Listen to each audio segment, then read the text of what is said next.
Sim, professor. Perfeito. Bom, o que estuvimos falando com o Celso é que poder compartir com ustedes algunas experiencias de los procesos de reforma y de fortalecimiento del sistema de justicia civil en Iberoamérica.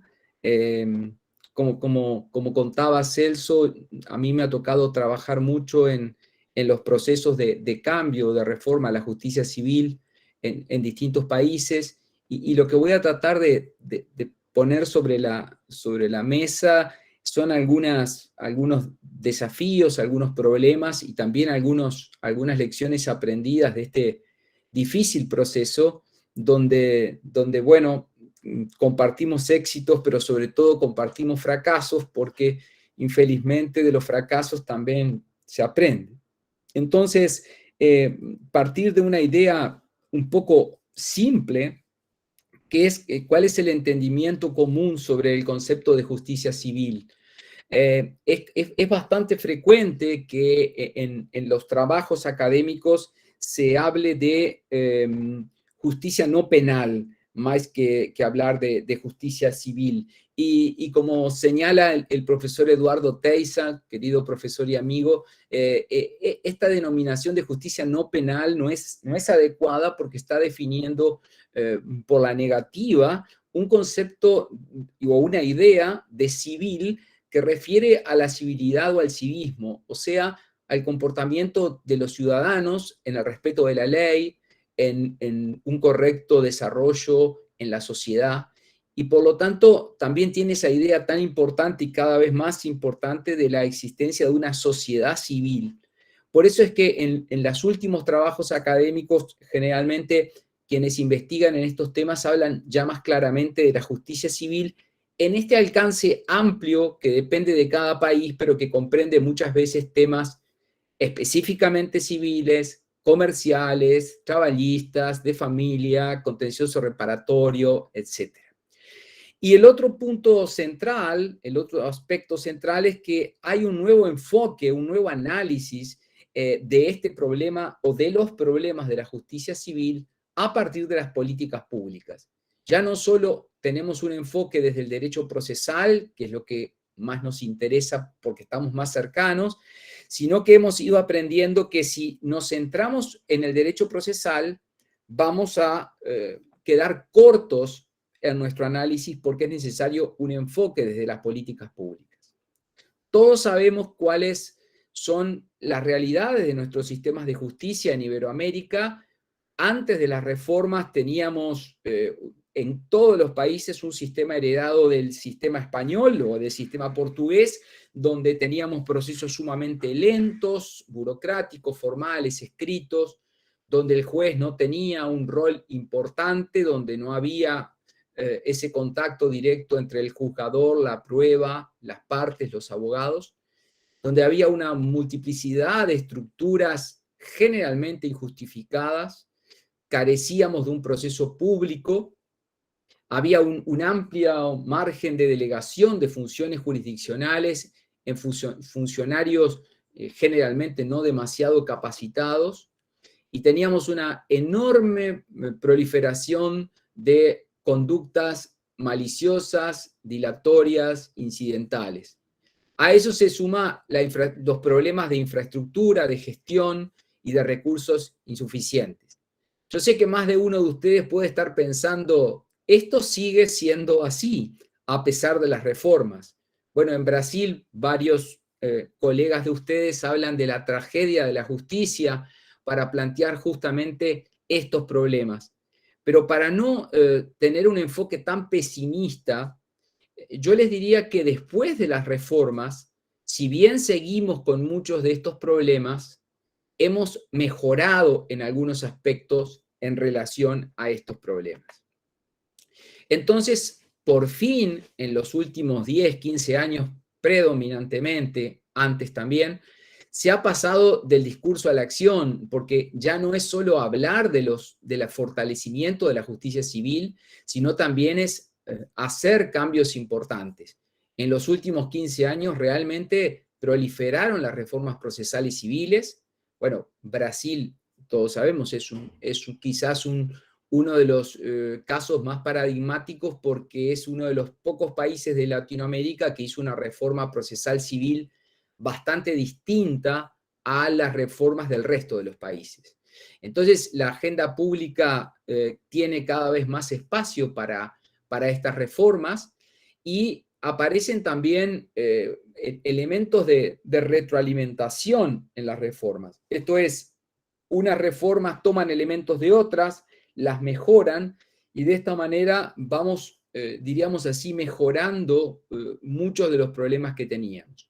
También es cierto que los resultados no han sido siempre los buscados, que los resultados han quedado bastante magros en algunos casos, pero también hay que tener en cuenta que muchas veces la carga de trabajo y la limitación de los recursos disponibles suelen ser excusas para no realizar los cambios fundamentales. Porque si miramos hoy la carga de trabajo en cuanto a información sumado a la inteligencia artificial de la que tanto se está hablando, hoy todo ese insumo de trabajo puede ser una base de datos, una big data impresionantemente importante para pensar cómo vamos a gestionar los tribunales en el futuro.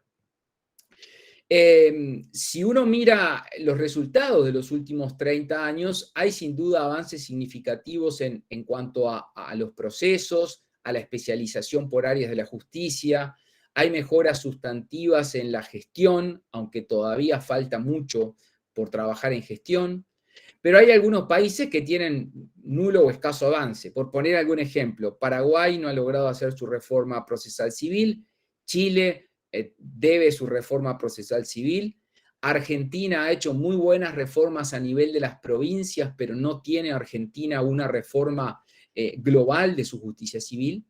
Y por otro lado, hemos tenido problemas graves de diseño, pero también de implementación. En los que trabajamos en políticas públicas de justicia, siempre decimos que la implementación es la hora de la verdad, porque podemos tener el mejor código hecho por los mejores profesores del mundo, pero cuando ese código lo tenemos que bajar a la realidad, lo tenemos que poner en funcionamiento, es donde aparecen los principales problemas de implementación.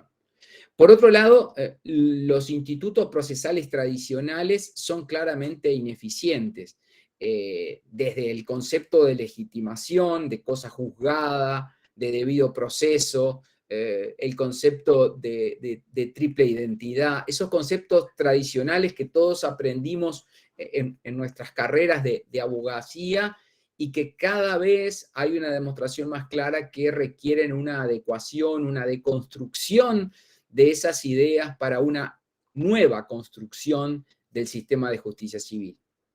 Y por otro lado, como decía, la importancia de una perspectiva de políticas públicas en estos análisis. Para mostrarles en un paneo muy breve cómo podemos sistematizar estas reformas en Iberoamérica, a mí me gusta clasificarlas en tres grandes fases. Una primera fase que está principalmente impulsada por el Código Procesal Civil Modelo para Iberoamérica, elaborado por el Instituto Iberoamericano de Derecho Procesal. Yo la ubico entre el 1988 y el año 2000, donde se hacen dos grandes reformas, la reforma procesal civil uruguaya y la reforma procesal civil de Perú. Dos reformas muy similares en su concepción, pero absolutamente diferentes en cuanto a sus resultados, porque la reforma procesal uruguaya tuvo un éxito relativamente bueno, pero la reforma procesal peruana fue mayoritariamente un gran fracaso. Y esto uno podría preguntarse cómo puede ser que dos normas muy similares, dos sistemas muy similares, tengan tan diferentes resultados. Y la respuesta es porque el problema está en la implementación. Ahí nos enfrentamos a problemas que van desde la cultura hasta los recursos de que disponemos. Esa sería la primera fase. La segunda fase va entre el año 2001 y 2010 y está claramente impulsada por la Ley de Enjuiciamiento Civil Española del año 2000. Esta ley del año 2000, ustedes saben que, bueno, rompe la tradición escritural que heredamos todos del sistema español e incorpora un proceso oral con mucha vitalidad. Y ahí aparecen los códigos de Honduras, el Código Procesal Nuevo de Honduras, varias provincias argentinas tienen códigos nuevos. Ustedes saben que Argentina tiene una gran diferencia con Brasil en este punto, porque Brasil tiene un único código procesal civil, pero Argentina tiene un código procesal civil por cada provincia y además un código procesal civil federal. Esto hace que es sumamente complejo la articulación de los sistemas. El Código de Brasil de 2015 en esto fue un gran avance en concentrar claramente todas las reformas. En Argentina eso, por ahora, no hay posibilidad de implementarlo. También vino el Código Nuevo de El Salvador, muy copiado del sistema español, con grandes dificultades de implementación, y también se dieron algunas reformas parciales importantes en procesos de familia y laboral. Quizás aquí el ejemplo más conocido es Chile, donde en Chile se hicieron reformas no de la justicia civil, pero sí de las reformas a procesos familia y laboral. Y la fase que me parece a mí más interesante, que yo denomino la tercera fase entre el año 2011 y el día de hoy, son las reformas que están menos copiadas del Código Modelo y de la Ley de Enjuiciamiento Civil Española y que son más originales. Originales porque toman los éxitos y los fracasos de las etapas anteriores y tratan de mejorarlo. Y aquí tenemos el Código General de Procesos de Colombia, que es muy importante, los ajustes que se hicieron a la reforma uruguaya sin modificar su estructura, el Código de Bolivia, que fue una muy buena idea, pero lamentablemente fracasó en su implementación y tiene grandes problemas hoy. Un mojón muy importante, ustedes lo saben muy bien en Brasil, es el Código Procesal portugués, que implicó también digamos, una especie de interconexión recíproca con la reforma brasilera. El Código Nuevo de Nicaragua, el llamado COGEP de Ecuador, y finalmente las últimas reformas han sido el nuevo Código de Costa Rica y algunos códigos procesales de algunas provincias argentinas, como por ejemplo Corrientes, como por ejemplo Tucumán, que son los últimos códigos que están entrando en vigencia.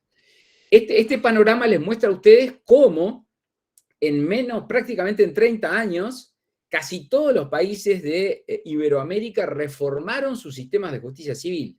Repito, salvo Chile, que quedó allí, Venezuela, Paraguay, que quedaron allí como en el camino. El resto de los países ha tenido un desarrollo muy importante. Y la principal línea común ha sido la estructuración de un proceso por audiencias. Quizás el único país que se aparta de esta regla, en cierto modo, ha sido Brasil, que sí prevé la opción de la oralidad, pero no la estructura como centro de su reforma.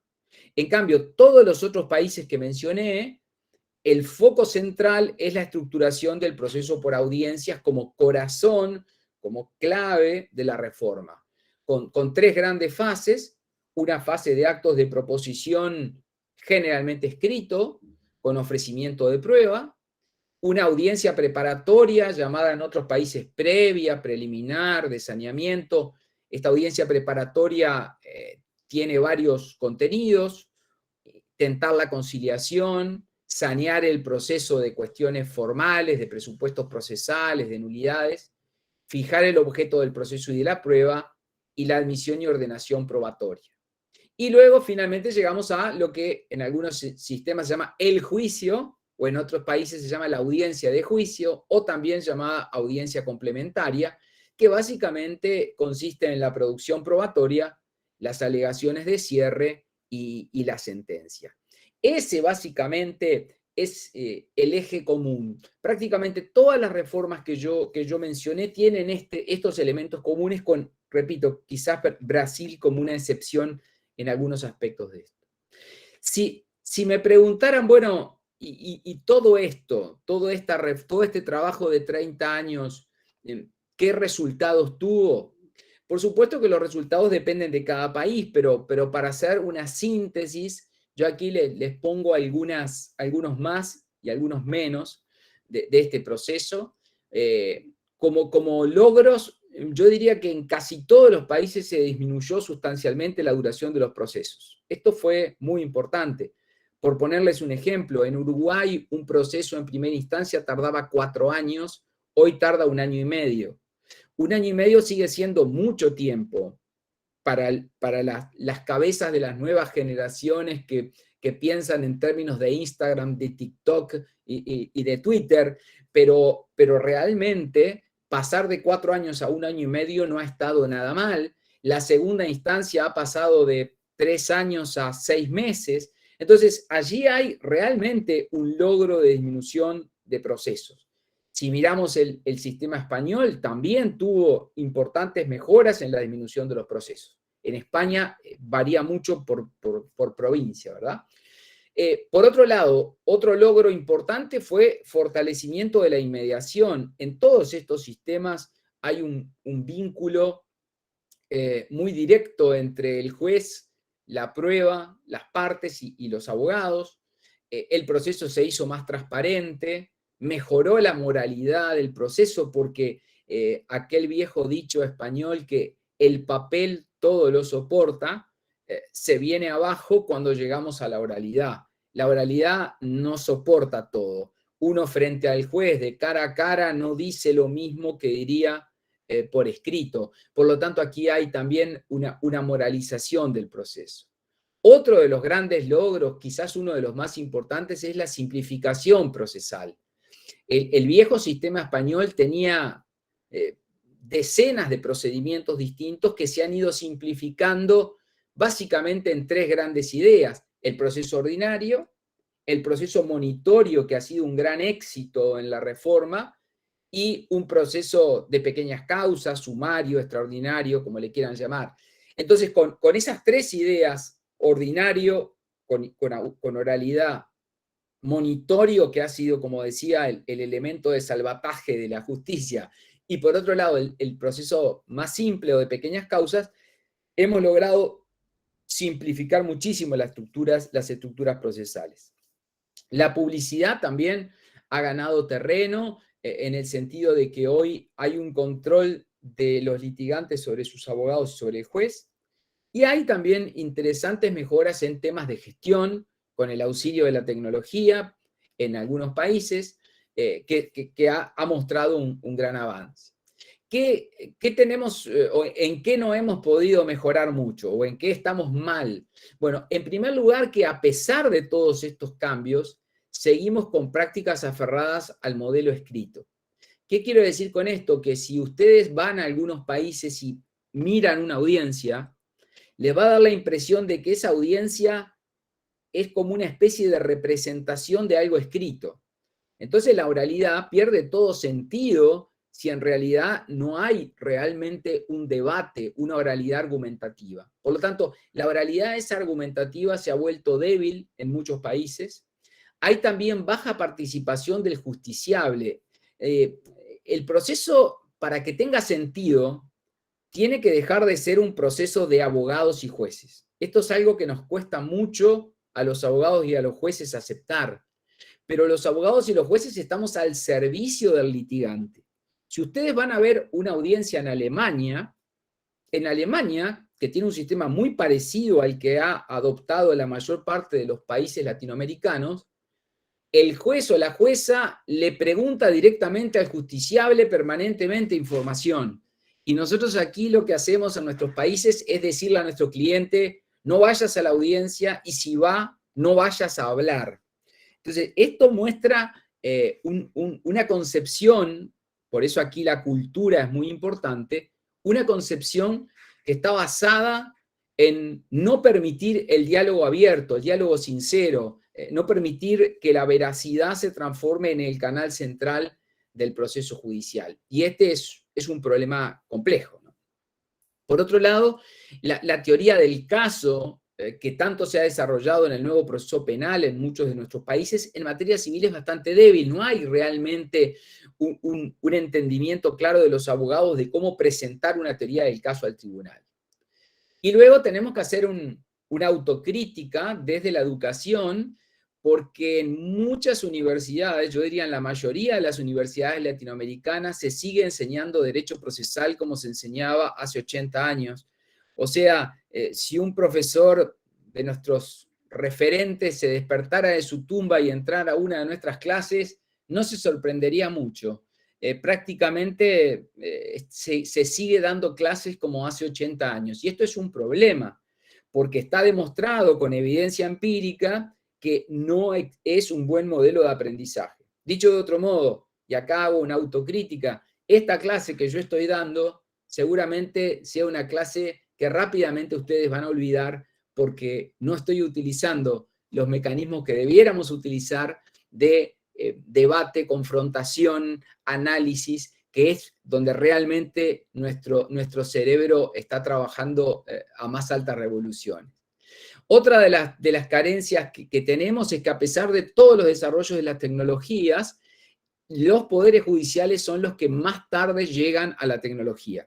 Brasil quizás es una excepción a esto, porque yo sé que Brasil ha hecho enormes inversiones en tecnología, pero si ustedes miran los poderes judiciales de sus países vecinos, sabrán que estamos con grandes problemas de insuficiencia en tecnología. Hay muchos países que todavía no tienen un ordenador en sus audiencias. Hay muchos países que todavía no pueden grabar siquiera sus audiencias. ¿Sí? Imagínense lo que esto significa desde el punto de vista de las carencias. Bien, en esta primera parte entonces lo que quería mostrarles es un poquito qué es lo que se fue, en estos primeros 20 minutos, mostrarles qué es lo que se hizo hasta ahora. Pero quiero también mostrarles un poco cómo nos ven, cómo nos han evaluado en estos procesos de reforma. Y para esto yo quisiera básicamente partir de una idea bastante simple, que es la idea de Estado de Derecho y Justicia, tomando un indicador que generalmente se considera el más serio, que es el indicador del llamado World Justice Project, que básicamente construye el sistema de Estado de Derecho sobre 4 ideas básicas que se relacionan, vamos a ver mucho, con la justicia civil. La primera idea básica, el Estado de Derecho debe rendir cuentas, o sea, el gobierno y los actores privados deben rendir cuentas ante la ley. En segundo, debemos de tener un sistema de leyes justas que sean claras, comprensibles por el ciudadano, que se apliquen de forma equitativa y que protejan además los derechos fundamentales. En tercer lugar, tenemos que tener un gobierno abierto, o sea, los procesos de promulgación, administración y aplicación de las leyes deben ser accesibles, justos y eficientes. Y finalmente, y esto es lo que más nos importa, tenemos que tener para adecuarnos al Estado de Derecho mecanismos accesibles e imparciales para resolver disputas. Esto quiere decir que tenemos que tener una justicia que resuelva en tiempo razonable, que tengamos jueces independientes, reglas éticas adecuadas y que además estos sistemas de resolución de conflictos cuenten con los recursos indispensables para ser eficientes y accesibles en el entorno social en el que están trabajando. Bien, ¿cómo mide el World Justice Project la regla de derecho en nuestros distintos países? Bueno, básicamente toma 8 factores. Yo no voy a perder tiempo en esto. El primer factor tiene que ver con los límites del poder gubernamental. El factor segundo, la ausencia de corrupción. El factor 3, gobierno abierto. El factor 4, cómo se desarrollan los derechos fundamentales. El factor 5, orden y seguridad. El factor 6, cumplimiento regulatorio. El factor 7, este es el que nos importa a nosotros, la justicia civil. Y el factor 8, la justicia penal. En base a estos 8 factores, cada uno de nuestros países es evaluado. Pero nosotros nos vamos a centrar fundamentalmente, obviamente, en la justicia civil. Y aquí sí me quiero detener un minuto en cuáles son los elementos que describen un sistema de justicia civil razonable. Hablábamos cómo fortalecer, el desafío de fortalecer el sistema de justicia civil. ¿Cuáles son estos 7 indicadores? Primero, acceso a la justicia. Este es el primer factor. O sea, ¿pueden los ciudadanos acceder realmente al sistema de justicia? Segundo, el sistema de justicia discrimina a las personas por razón de su sexo, de su edad, de su educación, de su raza, de su credo. Tercero, existe un sistema con alto o bajo nivel de corrupción en la justicia civil. Cuarto, existen influencias indebidas por parte del gobierno en la justicia civil. O sea, básicamente aquí está pensando la influencia del Poder Ejecutivo en el sistema de justicia civil. Quinto, la demora de los procesos. Existen retrasos injustificados en la justicia civil. ¿Cómo está el tan complejo tema de la duración razonable de los procesos? Sexto, la aplicación efectiva de la justicia. Y séptimo, accesibilidad, imparcialidad y eficacia de las distintas puertas de resolución de los conflictos. Bien, mirados todos estos elementos, yo aquí les puse los 50 primeros países en justicia civil en el mundo. Estos son los datos del año 2021. No sé si llegan a leerlos, pero bueno, está Dinamarca, Noruega, Alemania, los Países Bajos, son los que están allí. Si ustedes me preguntan, ¿y de esos países a cuál mirar? ¿A dónde podemos ir a investigar por qué funciona eso bien? Y yo les diría, de esos primeros 4 países no hay duda que Alemania es el referente. ¿Por qué? Porque el sistema alemán de justicia civil es el sistema más parecido de esos países a lo que han sido las reformas a la justicia civil en Iberoamérica. Entonces, esto nos permite, de alguna manera, ir a estudiar por qué en un contexto cultural tan distinto funciona mucho mejor este sistema que lo que funciona en nuestros países. Luego sigue Finlandia, Estonia. Estonia, quiero poner aquí un destaque en Estonia, 7º lugar en el mundo de su justicia civil. Estonia, ustedes saben que ha apuntado fundamentalmente a la tecnología como elemento revolucionario de cambio. Luego siguen otros países y el primer país que aparece, bueno, en este caso de América es Uruguay en el lugar 19. Y quiero destacar también a Francia en el lugar, perdón, a Canadá en el lugar 22, Francia en el lugar 21 y Reino Unido en el lugar 20. Digo esto porque son, a veces yo hago siempre esta broma con nuestros amigos italianos. Muchas veces vivimos mirando a la doctrina italiana y al sistema de justicia italiano, pero en realidad la doctrina italiana creo que es tan buena, quizás porque tiene un sistema de justicia que funciona mal, o sea, ha sido tan crítico que ellos han desarrollado una doctrina para tratar de explicar y de buscar solucionar ese problema que tienen. Entonces, fíjense que mirar el sistema francés o mirar el sistema canadiense, que también tiene muchos elementos comunes al nuestro, puede ser útil. Alguien me podría preguntar por qué Uruguay está en un lugar tan destacado. Bueno, les voy a decir la verdad, no creo que sea porque en Uruguay funcione maravillosamente bien la justicia civil, pero tenemos un factor que tiene mucha incidencia, que es el bajísimo nivel de corrupción, que eso sí es un dato que es muy claro en Uruguay, con el bajo índice de corrupción en la justicia civil, que hace también elevar mucho el posicionamiento en el ranking. Pero ahora voy a tratar de bajar este ranking a la situación en Iberoamérica, que es lo que nos interesa. Y aquí ustedes tienen en este cuadro, a la izquierda, la posición que ubica el país en Iberoamérica y a la derecha en el ranking mundial. Como ven, el orden de los países es Uruguay, Canadá, Portugal, España, Chile, Estados Unidos, Costa Rica, Argentina, Brasil y El Salvador. Y el último lugar, Venezuela. Como ven, Brasil ocupa el lugar 75 en el ranking mundial, 9º en el contexto iberoamericano. Esto estamos hablando siempre de justicia civil.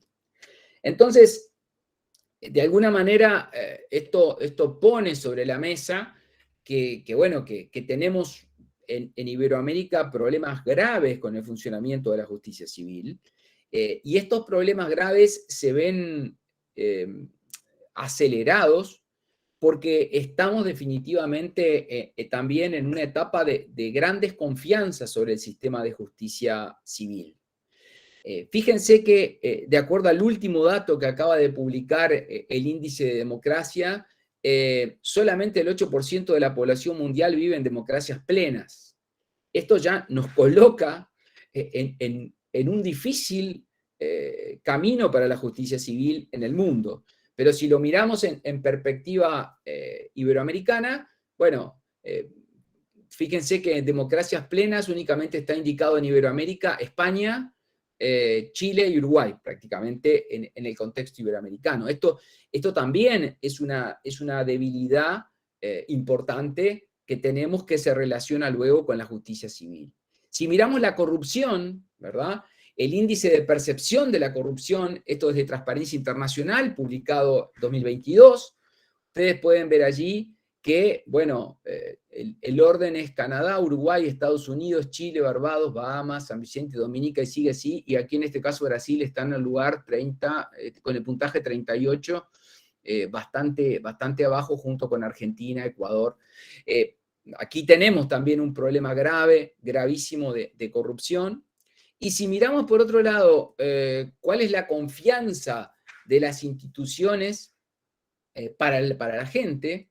Es muy curioso que el último dato de Latinobarómetro, que fue de 2020, la gente tiene muchísima más confianza en Latinoamérica, en la iglesia, en las Fuerzas Armadas, en la policía, en el presidente, en la institución electoral y en el Ejecutivo que en el Poder Judicial. Esto realmente es muy sorprendente. Esto no es el dato de un solo año, esto se viene repitiendo hace por lo menos 10 años en todos los estudios Latinobarómetro. O sea, está mostrando una enorme desconfianza de la población en la justicia.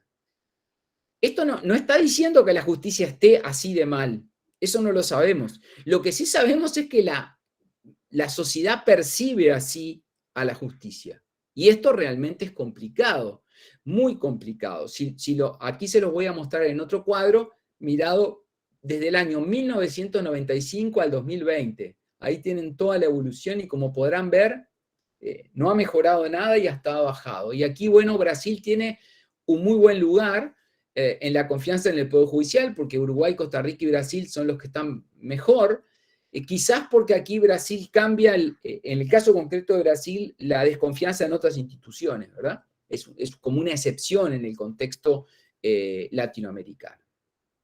Entonces, bueno, todo este cuadro, más allá de que todos estos estudios siempre pueden ser criticables y podemos cuestionar cuáles son los parámetros que se toman en cuenta, no es la verdad revelada, pero sí lo que es cierto es que distintas organizaciones, Latinobarómetro, Transparencia Internacional, World Justice Project, nos están mostrando que hay un problema grave en la sociedad civil, o cómo la sociedad civil percibe a nuestra justicia civil. Entonces, frente al aumento creciente de la conflictividad, frente a la complejidad cada vez mayor, la pregunta es, ¿cómo debemos analizar la justicia civil? ¿Cómo debemos tratarla? Entonces, lo que hemos estado trabajando todos estos años es que frente a problemas sistémicos tenemos que buscar soluciones sistémicas. O sea, es necesario analizar los problemas de la justicia civil de una manera holística, de una manera sistemática y sistémica, para poder ver soluciones. ¿Qué quiero decir con esto del enfoque sistémico? Bueno, lo que quiero decir es que el sistema de justicia no es solo el código procesal. El sistema de justicia no es solo la defensoría pública. El sistema de justicia está integrado por todos estos elementos que ustedes ven aquí: el presupuesto, los recursos materiales, el código procesal, la gestión, la tecnología, la capacitación, el control y la rendición de cuentas. ¿Qué sistema tenemos de control y rendición de cuentas? El sistema multipuertas de resolución de conflictos, el gobierno judicial. Y todos estos elementos que conforman el sistema de justicia requieren a su vez 4 bases fundamentales. Legitimidad social, ya vemos que está bastante débil la legitimidad social últimamente. Seguridad jurídica, independencia judicial y transparencia y publicidad. Esos 4 elementos son esenciales para este sistema de justicia. Pero además a todo esto le tenemos que sumar que estamos viviendo en Iberoamérica lo que se ha llamado el drama de la ejecución. O sea, hemos mejorado en muchos países sobre cómo obtener una sentencia en un tiempo más razonable, pero cuando llega el momento de ejecutarla, de hacerla cumplir, todos los argumentos se vienen al piso. Entonces, cuando la sentencia se cumple voluntariamente, tenemos grandes logros, pero cuando la sentencia no se cumple y tenemos que ir al proceso de ejecución, tenemos un gran problema. Yo siempre hago un comentario para distendernos un poco, es que contar una pequeña anécdota. Hace unos años la cooperación alemana me invitó a Alemania a estudiar, a analizar su sistema de justicia civil. Fue una experiencia de las más interesantes que viví en la vida académica, y había que fijarse como una pregunta clave de investigación. Y yo la pregunta clave de investigación que me hacía era: ¿por qué el sistema de ejecución alemán funciona bien? Bueno, tuvimos entrevistas con más de 40 personas del ámbito judicial, de la abogacía, de los funcionarios, de la sociedad civil, y la verdad es que cuando terminé la investigación y tenía que presentar mi paper, me había enfrentado a un dilema terrible, porque casi que la conclusión se resumía en una palabra o en una frase, que era: el sistema de ejecución en Alemania funciona bien porque son alemanes. O sea, en definitiva, lo que estaba detrás de esto es el problema de la cultura. Nosotros tenemos la cultura del incumplimiento, la cultura de es más negocio incumplir que cumplir, y en Alemania esto no pasa por la cabeza de nadie. Entonces, cuando redactamos un código, podemos tener las mejores intenciones, pero si no consideramos el valor cultura, seguramente vamos a terminar fracasando. Entonces, ¿qué está pasando? Que si nosotros no enfocamos las intervenciones y los fortalecimientos de la justicia civil sin una visión de unidad, vamos a seguir fracasando. Si uno mira qué pasa en América Latina, tenemos intervenciones asistémicas, se afecta a un elemento y se olvida de los demás, no tenemos flexibilidad y proporcionalidad en nuestros procesos, no hay coordinación entre los elementos, seguimos todavía pensando que vivimos en una especie de procesalitis o proceso-centralismo. Hablamos del sistema multipuertas, pero siempre estamos pensando en el proceso, y entonces tenemos que asumir que el proceso es un recurso escaso y caro, que quisiéramos tenerlo para todos, pero que lamentablemente no podemos tenerlo para todos. Y esto es un drama, pero es un drama que no podemos encararlo con voluntarismo y falta de realidad. Seguimos teniendo una exagerada confianza en el poder transformador de la ley. Yo sé que queda mal decir esto desde la perspectiva de una maestría que habla de la ley, pero como dice uno de los grandes profesores argentinos, habla de que en Latinoamérica tenemos un fetichismo legislativo, o sea, nos pensamos que la ley va a cambiar las cosas, ¿no? Y sobre todo cuando estamos hablando de justicia que hay que llevar a la práctica, al terreno práctico, la ley sola no cambia nada si no tenemos recursos, si no tenemos talento humano, si no tenemos cambio cultural, si no tenemos capacitación. Entonces, la desconsideración de la importancia de la cultura en el cambio nos ha traído grandes problemas, nos sigue trayendo problemas, a lo que se suman, bueno, falta de gestión adecuada, carencias tecnológicas, falta de seguridad jurídica, entre otros.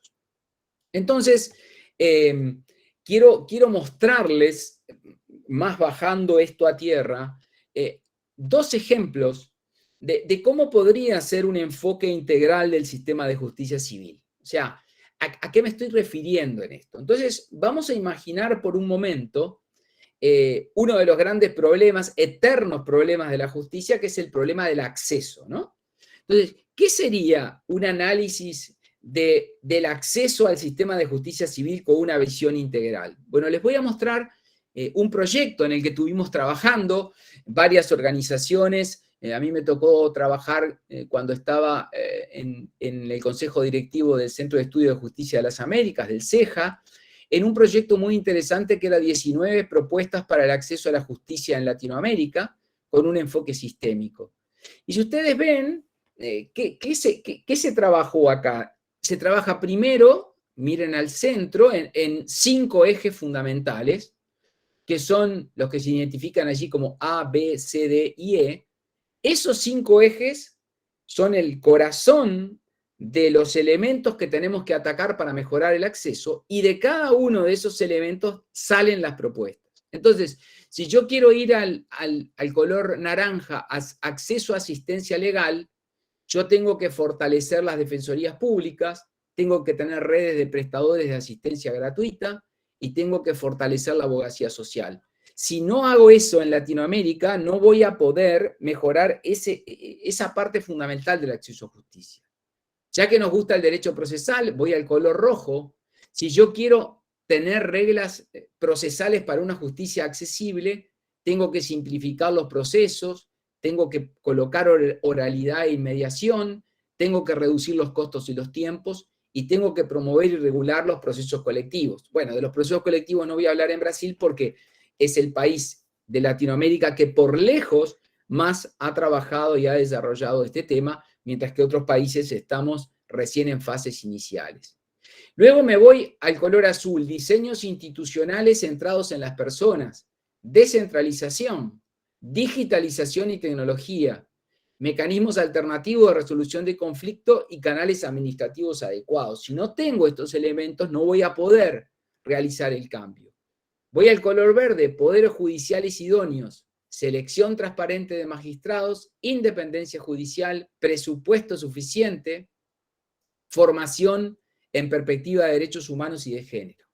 Y si me voy a los grupos especialmente vulnerables, necesito trabajar en empoderamiento jurídico, información pública y participación ciudadana, lenguaje claro, justicia comunitaria y pluralismo jurídico. O sea, como ustedes ven, este es un posible plan de trabajo de cómo, con enfoque sistémico, trabajar en acceso a justicia. Puede haber otros, por supuesto, puede mejorarse este plan, pero esto lo que les está mostrando es que yo no puedo incidir en un elemento sin afectar a los demás en una lógica de coherencia, porque justamente tenemos un sistema. Ahora les voy a mostrar otro ejemplo. Vamos a suponer que queremos trabajar en que el proceso, ya entramos ahora al proceso en sí mismo, el proceso civil sea más colaborativo, tema que ustedes han debatido mucho en Brasil, con excelentes trabajos. Pienso, por ejemplo, en los trabajos de mi querido amigo Daniel Mitidiero, que ha trabajado mucho en estos temas. Bueno, si yo quiero un proceso colaborativo y quiero construir un nuevo estándar de litigación, y quiero ver esto desde una perspectiva sistémica, ¿cómo hago para construir un modelo? Bueno, primero tengo que saber que en los sistemas latinoamericanos el debido proceso sigue siendo un factor esencial y por lo tanto tengo que asegurar un contradictorio pleno. Tengo que tener por base un sistema que asegure la proporcionalidad, la flexibilidad y el acceso al sistema multipuertas y tengo que construir una cultura dialógica. Y ahí, en base a eso, obviamente cada uno de estos elementos puede ser discutido porque hay una gran discusión sobre cuáles deben ser los poderes deberes del tribunal. Hay una gran discusión, yo sé que Celso ha trabajado sobre esto, sobre el deber de veracidad y de los partícipes en el proceso, si en el proceso civil debe haber o no un deber de veracidad, una gran discusión muy interesante, donde hay interesantes trabajos, si vamos a tener un deber de colaboración probatoria solo entre el juez y las partes, o también entre las partes, otra de las grandes discusiones que se está dando hoy, si le vamos a dar a la conducta procesal un valor probatorio, cuáles van a ser los incentivos y desincentivos adecuados para este cambio cultural, para que genere cambio de prácticas en la abogacía, y cómo alegar hechos y ofrecer prueba en la oportunidad correcta para que el sistema, en definitiva, funcione. Con estos dos ejemplos lo que les quería mostrar es cómo partir desde lo conceptual, desde el enfoque sistémico teórico y bajarlo a un enfoque sistémico práctico. Y como ya voy 42 minutos y quiero conversar con ustedes, lo último que quiero decir es que las barreras de acceso a la justicia civil son cada vez más complicadas, más invisibles y por lo tanto más difíciles de atacar. Y hay algo que solemos olvidar, que si bien nuestros sistemas de justicia suelen tener carencias de la información que tienen, creo que Brasil en esto es un ejemplo en Latinoamérica porque tiene una información muy interesante sobre el funcionamiento de sus tribunales, más allá de que pueda tener también carencias, pero hay una cifra que ningún país ha logrado dar, que es lo que yo llamo la parte oculta del iceberg, que es ¿qué personas no acceden al sistema de justicia? Porque lo que sabemos es cuántos llegan, cuántos se van del sistema a mitad de camino, cuántos obtienen sentencia o no, cuánto dura el proceso, pero lo que no sabemos es la gran cifra oculta, esa que va carcomiendo la confianza de la sociedad civil en las instituciones, que es todos los que no llegan a justicia porque no pueden, no saben, no les vale la pena o encuentran que esas barreras invisibles los han ido colocando en una situación de absoluta vulnerabilidad. Por eso me parece que el tema central es que tenemos que trabajar en una justicia centrada en las personas, donde las personas usuarias sean el centro del sistema. Tenemos que entender que los abogados y los jueces estamos al servicio de estas personas y no somos el centro del sistema de justicia. Nos ha hecho mucho mal esto de considerarnos tan importantes para el sistema de justicia. Yo creo que necesitamos muchísimo más a las personas usuarias hablando con el sistema de justicia y no que para todos tengamos que ser sus eternos traductores o interlocutores. Me parece que por allí pueden venir algunos cambios que son importantes. Bueno, llegué, creo, al minuto